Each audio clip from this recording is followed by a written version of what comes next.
For a long time, Thailand was a JDM dream car haven. You can pretty much modify your car however you wanted.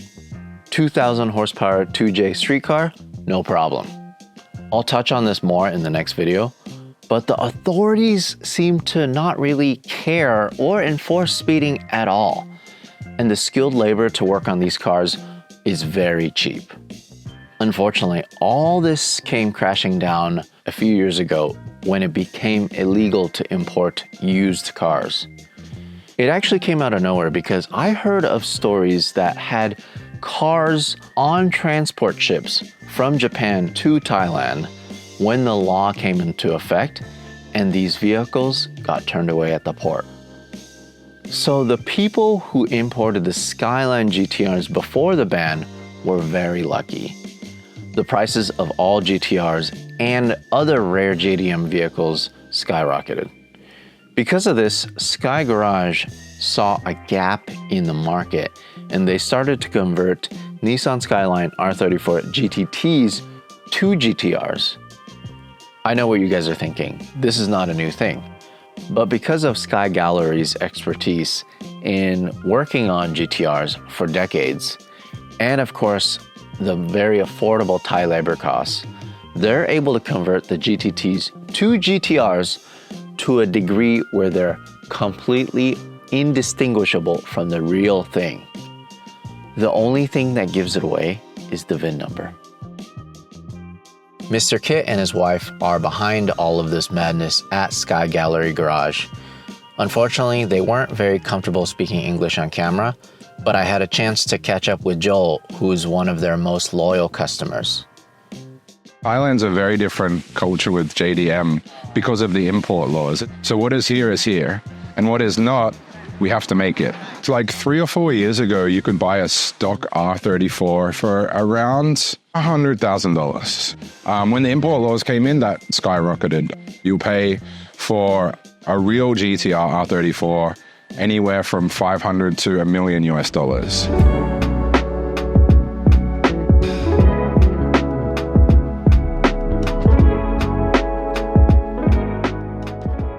This is an M-Spec tuner. So they fully restored this car for the owner. This car is for sale right now, 25 million baht, which is 720,000 US. These are the sort of the creme de la creme right here. Yes. You may have noticed this one, a real R-tune, only one in Thailand. And I personally went to the track with this guy the other week, and he drives it like you should, so it doesn't just sit in a garage. Even after the shutdown, several of them have been exported out of the country. There was, I think, 2 Z-tunes. One of them was bought by someone outside of the country and taken out. I would say that most Thai people and myself would not really a big fan of that, because once it's gone, it can never come back.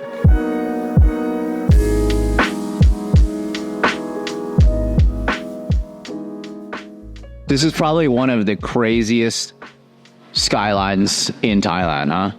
I think so. It's the only RB32 that I know of. We did this in conjunction with PowerTune Australia. So it's an RB30 block with a Nitto wide journal RB32 stroker kit, HKS V-Cam, and a Borg Warner PPG sequential. And I think you went to Dartone Racing in Sydney. So I have their drive-by-wire throttle in here. And then we have PowerTune's Motec M150 with their MFD and the custom screen and everything like that on it. So this was an auto RB25 Skyline originally, and then they've converted the whole thing. At that point, with the labor and everything that goes into it, including all the new parts, and buying another GTR to strip all the parts off, is it still cost effective? Well, you can't buy an R34 here, right? So it's almost impossible to find them for sale. The conversions range anywhere from 7 to 10 million baht for a converted GTR. A real BNR VIN starts at about 15 million baht. So it's still cheaper. The cost of labor here is a lot less than most other places in the world. And also, these guys are really hard workers. I've been here literally 24 hours before, and they're here working the whole time. Despite the fact that now Thailand is limited car-wise, it's still very free compared to pretty much any other country I've visited in terms of what you can get away with. You know, I'm pretty new to the scene compared to these guys, but there's circuits not so far from here. You can just turn up. It's 200 baht to go on the track, $6, and you can just go. And then do the police know about this stuff? Like, do they understand what this even is? When the engines and everything are swapped over, they change the registration book and it's declared, it's legal. What is not legal is cutting the body and putting it back together. That used to be legal as well, but they stopped that 2 years ago. That's why there was a lot of A31 Sacrilege that were rebodied to look like a GTR. Correct. It almost feels like tuners and JDM car enthusiasts, it was like collateral damage. Massive. From this law that is probably just trying to save the Thai car industry. Mm-hmm.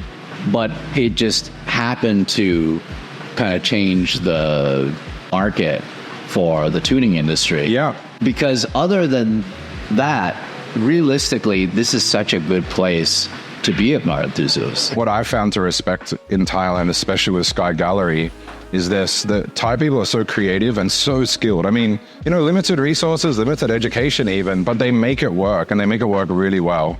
And that's the best part about Thailand's JDM culture, is the creativity, the ingenuity, and they don't let any problems get in the way. They can find ways around it that are safe, reliable, strong. What's interesting to me is if something like this existed elsewhere, it would be like in and out, cars coming from all over the world to get this stuff done. But this only exists because of the Thai market. It does, but they're working on being able to bring US customer cars, Australian customer cars here to restore them and send them back out. So another question is, I've been to a lot of shops in Southeast Asia where the employees, while they love the cars, they will in their lifetime never be able to afford any of these cars. Is that the same case here? I would say with Skylines, yes, but not with other cars. And before, no. You know, like before they could afford the Safira version or the R32 before the import laws changed. They could afford that. It was the same price as buying one in Japan or Australia. How is it that these individuals are learning this skill? Where do you get this skill from? Do they go to Japan to study this stuff, or? The mechanics do not go overseas and train though. They learn hands-on, and one guy knows how to do it. Kit, he'll show like another guy, then he can show somebody else, and then they learn. The guy who's spent a lot of time on my car, Champ, he'd never worked on Skylines until 3 months before. He worked on Hondas, and he's been able to work with Powertrain in Australia over WhatsApp, get all the harness working, get the engine running, diagnose issues, build everything. He'd never worked on Skylines until 3 months before. Hey, if you like what you're watching, do me a favor, go check out the Hagerty Drivers Club. 24/7 roadside assistance with flatbed towing, subscription to our award-winning magazine, and more. Sign up today, links in the description. When you're a customer and you get a restoration done, they give you a book with the whole build, and then you can see also the stages of the build. So this is the finished part at the front, but then we get into all the parts. So this is the M-Spec NER that they restored out the front we just talked about. So in here, you know, the finished product. But if you skip through, I mean, these books are amazing. You know, you've got the whole build from start to finish. So it's somebody's job just to do these. Yeah, he's here somewhere. The videos they make, I mean, mine's not finished yet because I keep adding new things, but they're world-class videos. It's like a short film, you know, and they'll have all the parts laid out on the ground before they start the build.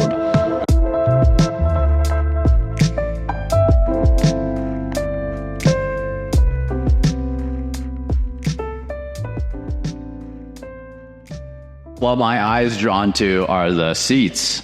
If you can look up there after you'll see there's a whole stack of these seats around the shop, all up the top there. They're not new, right? Yeah. They're reconditioned. Oh, the reconditioned, yeah. Okay.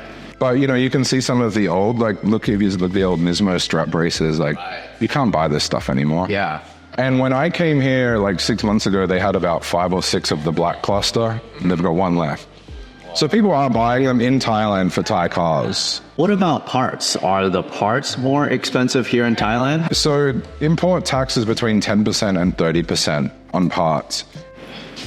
just so much, just random things like rubber and little knickknacks and things that you just don't even think about, huh?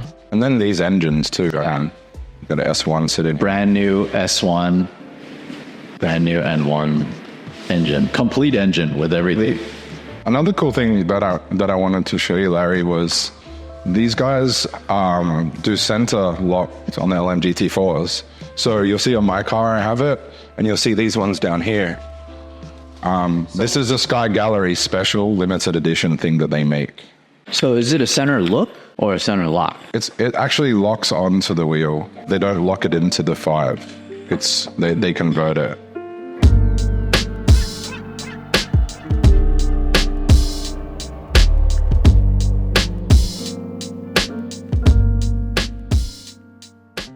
So this actually used to be Kit's car originally, back years ago. This car's been fully restored. It's now a customer car.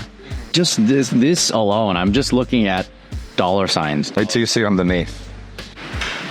Everything new. This is a new car. It's a new car. What the heck are these? Yeah, there's about 5 cars have this. How much are just the brakes? 440,000 baht. So that's about $12,000 US. Just on brakes. Just brakes. Out of all the Skylines there, my favorite car was this white R32. I asked them how much it's worth in Thailand.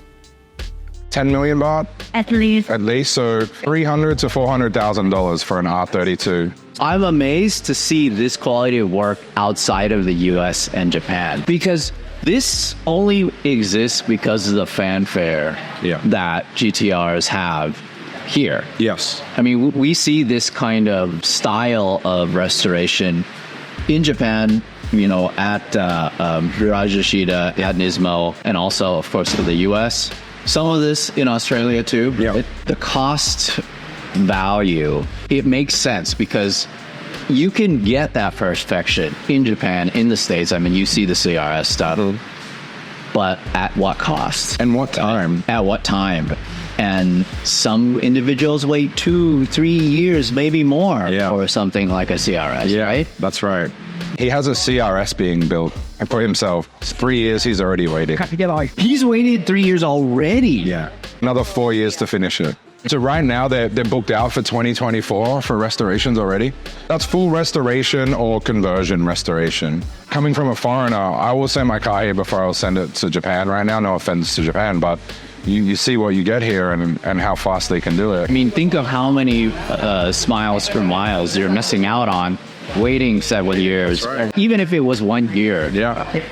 And what's even more interesting here, because of the import scene, like we'll move to this 33. This was a race car, and they've restored it back to not original OEM plus. We can go over everything, but it was a full-blown race car, and they de-race card everything on it. You can see on the inside here, it's all Alcantara. This is all done here. This is their work. So this one's single turbo. About 700 horsepower. Yep, OEM plus. So what is this? This is a GTT? Yeah, so you can see here, ER is the VIN for the GTT. Right. This has already been stripped all the way down. They go to the body shop, make sure it's all straight, and then they're actually putting it all back together now. So now they'll put in the GTR harness, the dash, the interior, engine, everything like that. Basically, it's a GTR now. The chassis-wise, there's really no difference. No. It's just like the subframe, steering rack, all driveline. This one is another conversion with a RB28 V-cam. So this is kind of like the next phase after you've got this. You get to here, and then you get to the final versions, which we have outside. We can have a look at.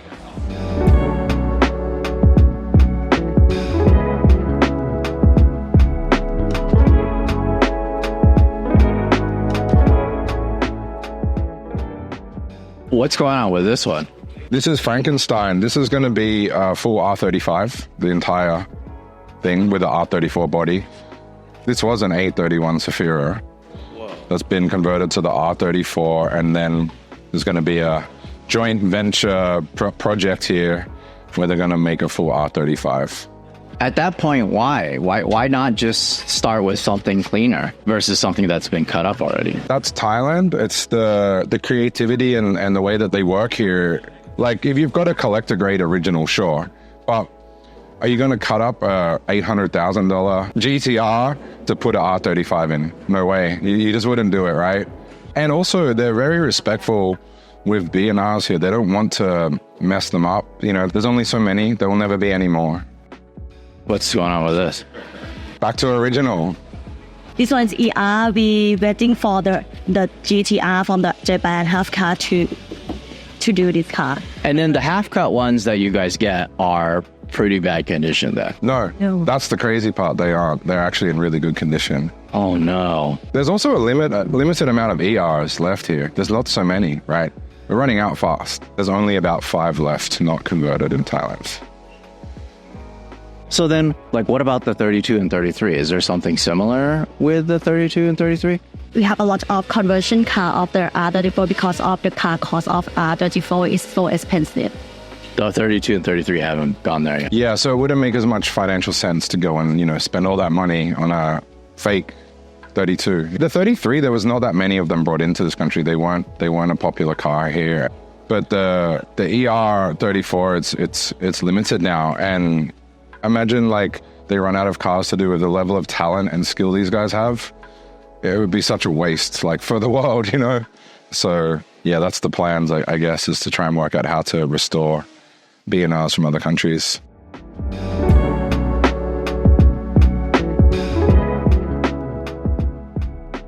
I couldn't believe my ears when they told me that there's only 5 GTTs left in the entire country. That means Sky Gallery Garage and other tuning shops in Thailand have chopped up probably hundreds of these to convert them into GTRs. That just goes to show what hoops these enthusiasts will jump through just to own a GTR.